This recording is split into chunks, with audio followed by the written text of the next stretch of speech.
Good morning guys. Today we are going to discuss about elasticity of demand.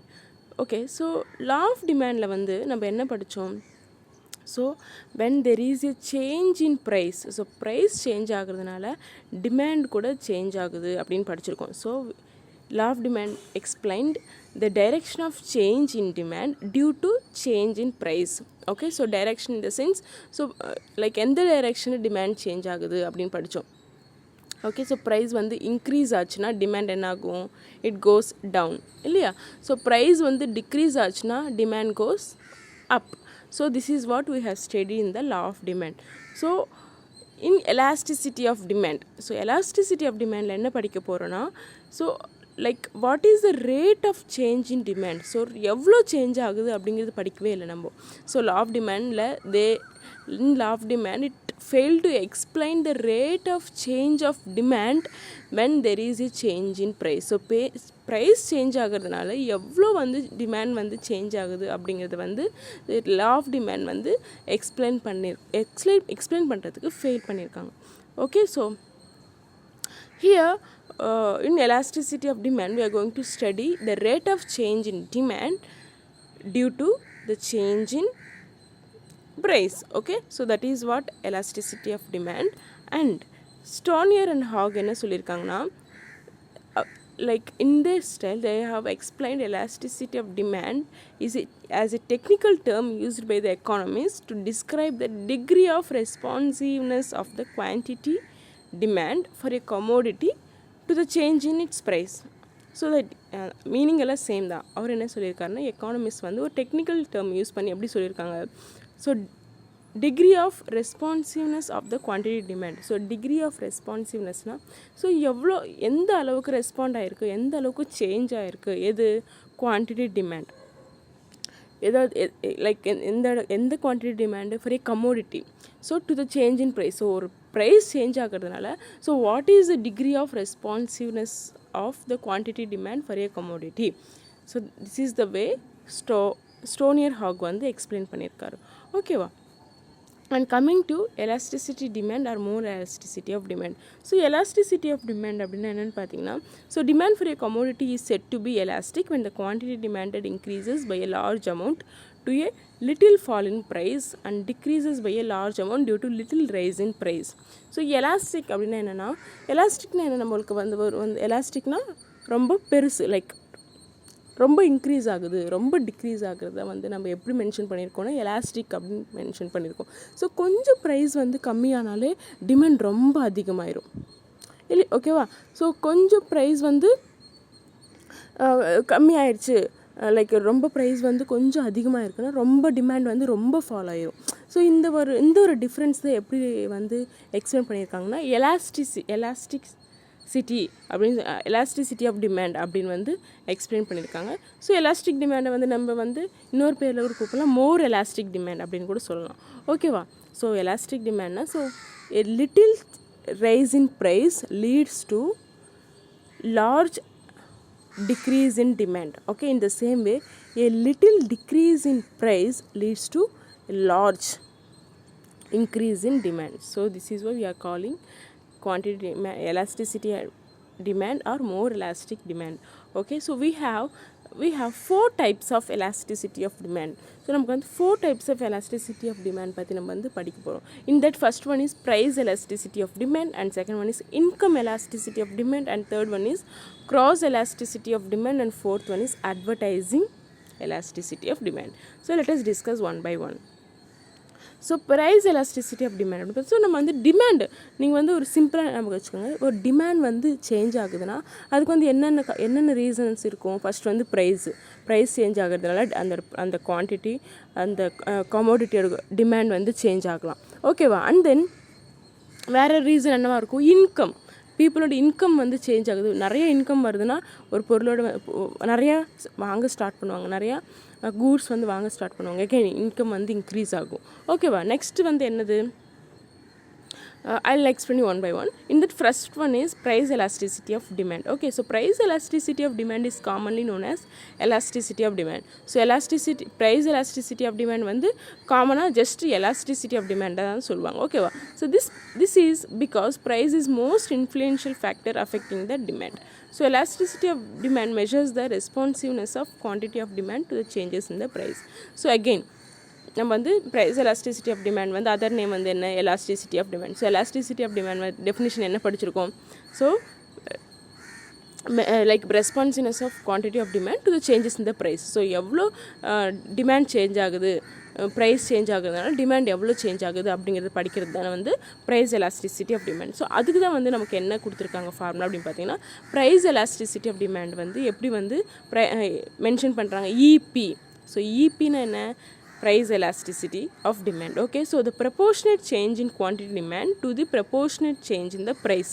So this is the formula for price elasticity of demand. So proportionate change in quantity demand அப்படின்னா, so எவ்வளோ change like எந்த ரேஷியோவில் வந்து change ஆகிருக்கு demand when there is a change in the proportionate change in the price.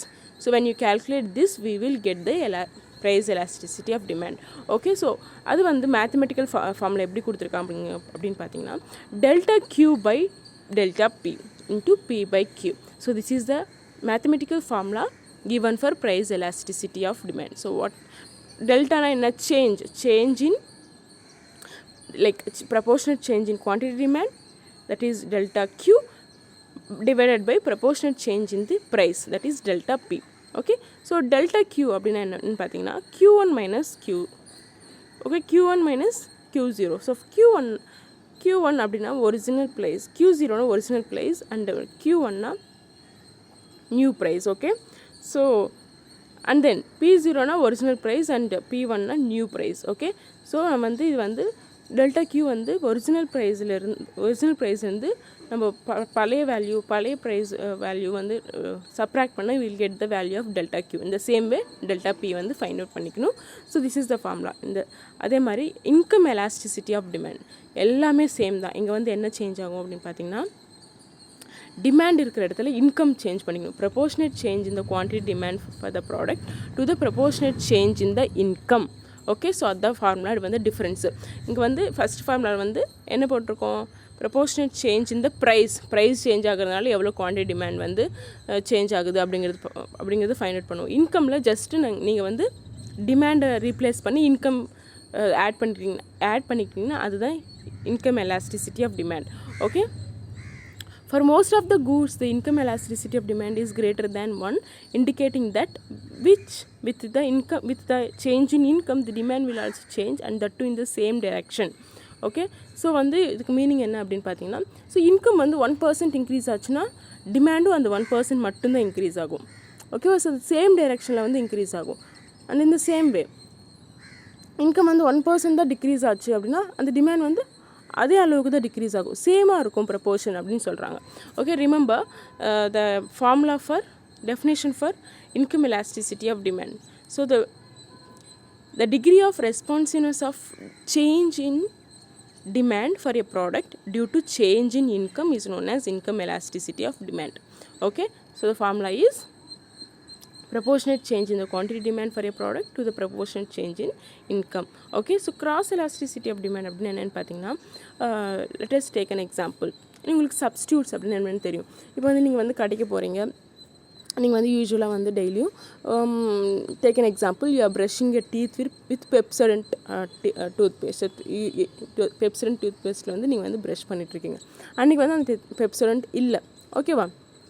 நீங்கள் வந்து you'll go for the alternative, the substitute, take Colgate. Okay, so Colgate வாங்கிட்டு வரீங்க. ஸோ இந்த like alternative or interrelated goods or substitute கூட்ஸில் வந்து change ஆகிறதுனால என்னாகும், demand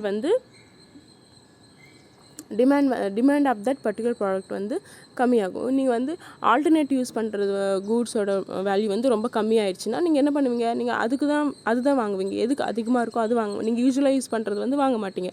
இந்த ஆல்டர்னேட்டிவ் கூடோட ப்ரைஸ் ரொம்ப கம்மியாக இருக்குது அப்படின்னா நீங்கள் will go and buy that alternative and substitute product. So that is called as cross elasticity of demand.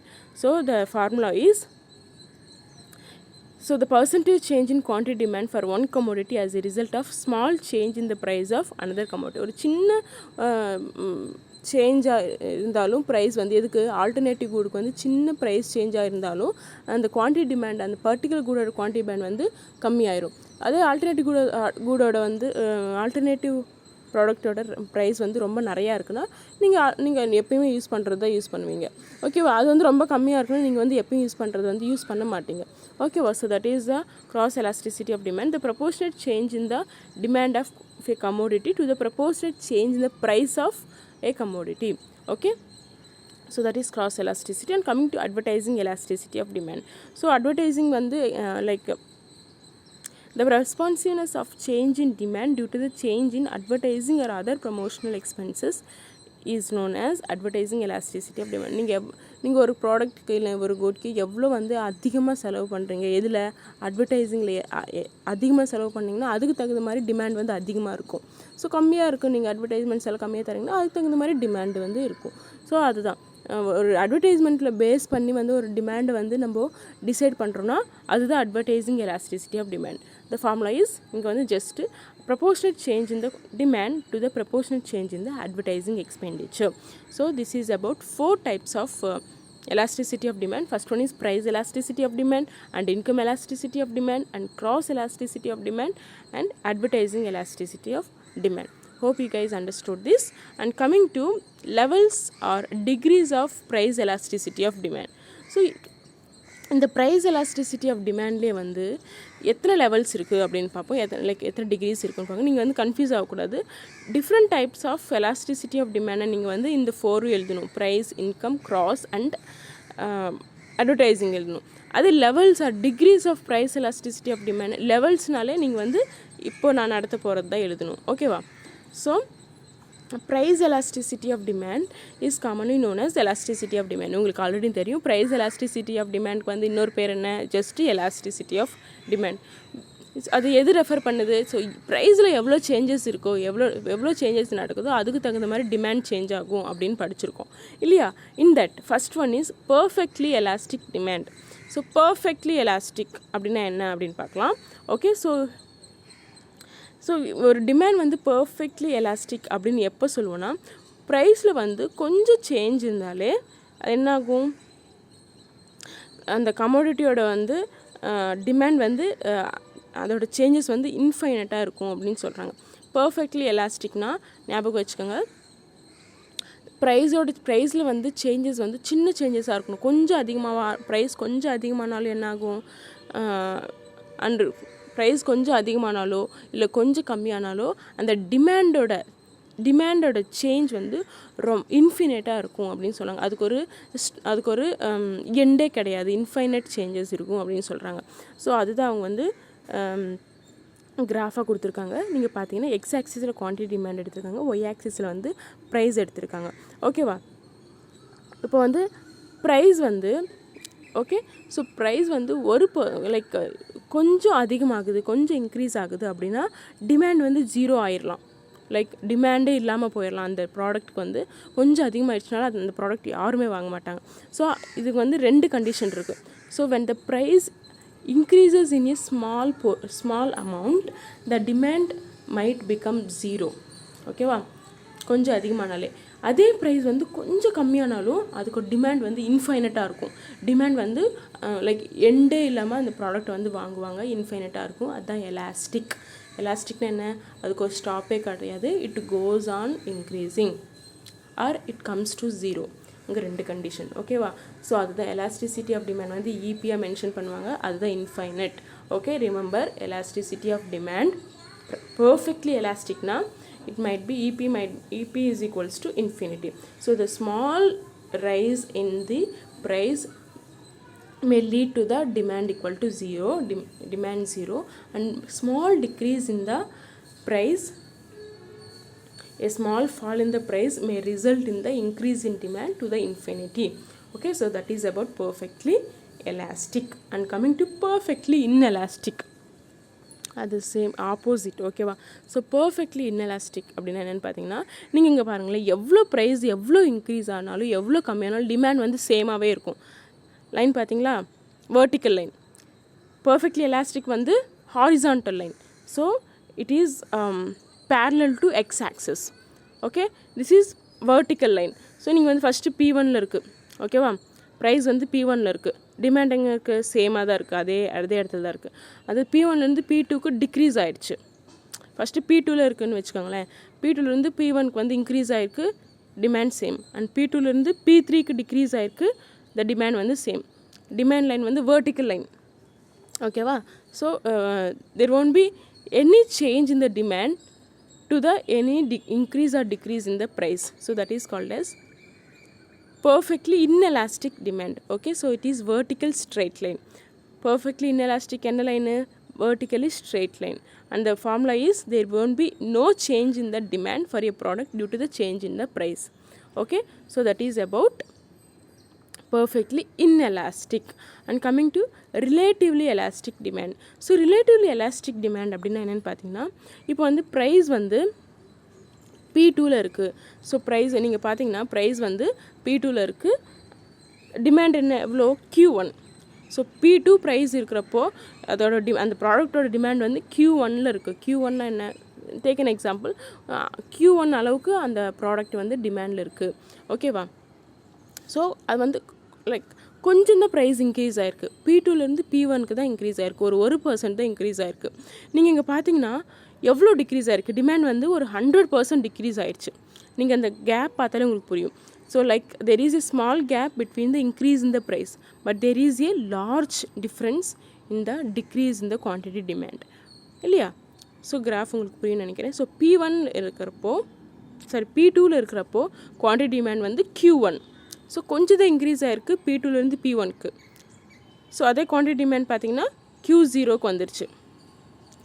So when there is a small change in the, so perfectly relatively elastic demand அப்படின்னா என்னென்னு பார்த்தீங்கன்னா, ப்ரைஸில் வந்து கொஞ்சம் சின்ன change இருந்தாலே, கொஞ்சம் increase ஆனாலே, கொஞ்சம் டிக்ரீஸ் ஆனாலே, there you can see there is a like a lot of difference in the quantity demanded. The formula எப்படி எழுதலாம்னா, so the demand is relatively elastic when there is a proportionate change in the demand for a commodity is greater than the proportionate change in the price. So the change in demand வந்து the change in quantity demand வந்து greater-ஆக இருக்கும் when there is a small change in the price. Here the demand curve is gradually sloping, which shows that the proportionate change is quantity from 5 to 10 is greater than the proportionate change in the price. Okay, so 10% ஒரு 10% வந்து price increase ஆகிடுச்சுன்னா 100% வந்து demand வந்து degrees ஆயிரும். So that is what they are saying. And then coming to relatively inelastic. So relatively inelastic na opposite to elastic. So price வந்து ரொம்ப நிறைய ஆயிடுச்சு, ரொம்ப இன்க்ரீஸ் ஆயிடுச்சுன்னா டிமாண்ட் வந்து கொஞ்சம் தான் டிக்ரீஸ் ஆகும், ஓகேவா. You can see there if the price is P2ல வந்து ப்ரைஸ் இருக்குது அண்ட் குவான்டிட்டி டிமாண்ட் வந்து Q1, ஓகேவா. ஸோ ப்ரைஸ் வந்து லைக் ஒரு ரொம்ப அதிகமாக இருக்குது, ஒரு P1க்கு அதிகமாகிடுச்சு, ஆனால் குவான்டிட்டி டிமாண்ட் வந்து Q0 தான் ஆயிருக்கு, ஓகேவா. இங்கே வந்து ப்ரைஸ் வந்து அதிகமாக ஆகும், ப்ரைஸ் வந்து like it will a large change in the price may lead to a small change in the quantity demanded. So that is called as relatively inelastic. We can refer this as EP is equals to 1. இதோட graph எப்படி இருக்கும் அப்படின்னு பார்த்தீங்கன்னா, the demand curve வந்து steeply sloping அப்படின்னு இருக்கும், அப்படின்னு நீங்கள் எடுத்துக்கணும். So that is what about relatively inelastic demand. And coming to unitary elastic demand. So unitary elastic demand என்னன்னு பார்த்தீங்கன்னா, எவ்வளோ ப்ரைஸ் வந்து இன்க்ரீஸ் ஆகுதோ அதே அளவுக்கு தான் டிமாண்ட் வந்து டிக்ரீஸ் ஆகும், அண்ட் எவ்வளோ வந்து ப்ரைஸ் வந்து டிக்ரீஸ் ஆகுதோ அதே அளவுக்கு தான் டிமாண்ட் வந்து டிக்ரீஸ் ஆகும். ஸோ ஈக்குவலாக இருக்கும், ப்ரைஸ் அண்ட் டிமாண்ட் வந்து ஈக்குவலாக இருக்கும் அது அப்படின்னு சொல்கிறாங்க. அதுக்கு தான் இது வந்து எப்படி டினோட் பண்ணுறாங்கன்னா EP is equals to 1, ஓகேவா. So here we can see that the demand curve is rectangular hyperbola. Okay, so first prize வந்து P1ல இருக்குது, ஸோ the quantity வந்து டிமாண்ட் வந்து Q1, ஓகே. ஸோ ப்ரைஸ் வந்து P0க்கு இன்க்ரீஸ் ஆகிருக்கு, ஸோ அதே அளவுக்கு தான் குவான்டிட்டி டிமாண்ட் வந்து டிக்ரீஸ் ஆகிருக்கு to Q0, okay. So that is about unitary elastic demand, okay. So if you see there இந்த tabular column வந்து important, இது வந்து this is one of the important questions, so study perfectly. Okay, so நான் இப்போ சொன்ன values தான் இங்கே அப்புறம் போட்டிருக்காங்க. ஓகேவா? ஸோ ஃபஸ்ட் வந்து என்ன படித்தோம்? பர்ஃபெக்ட்லி எலாஸ்டிக் படித்தோம். பர்ஃபெக்ட்லி எலாஸ்டிக் வந்து எப்படி மென்ஷன் பண்ணுறோன்னா இபி இஸ் ஈக்குவல்ஸ் டு இன்ஃபைனிட்டியா அப்படின்னு மென்ஷன் பண்ணுறோம்.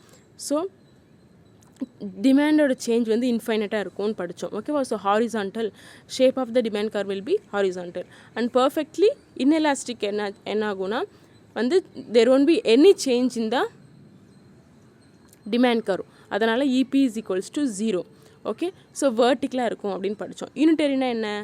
So both are equal. So எவ்வளோ ப்ரைஸ் வந்து சேஞ்ச் ஆகுதோ அதே அளவுக்கு தான் டிமாண்ட் வந்து சேஞ்ச் ஆகும் அப்படின்னு படித்தோம். That's why EP is equals to 1. So the percentage change in the quantity demand will be equal to the percentage change in the price. Okay, so இது வந்து ரெக்டாங்குலர் ஹைப்பர்போலா. யூனிட்டரி வந்து rectangular hyperbola.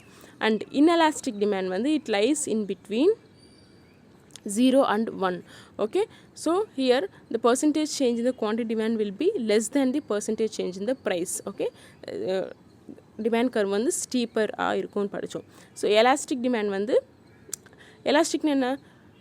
1 கிரேட்டராக இருக்கும் and infinite வரைக்கும் இருக்கும் அப்படின்னு படித்தோம். So that's why quantity demand வந்து greater than the percentage of price. So the shape of the curve will be flatter.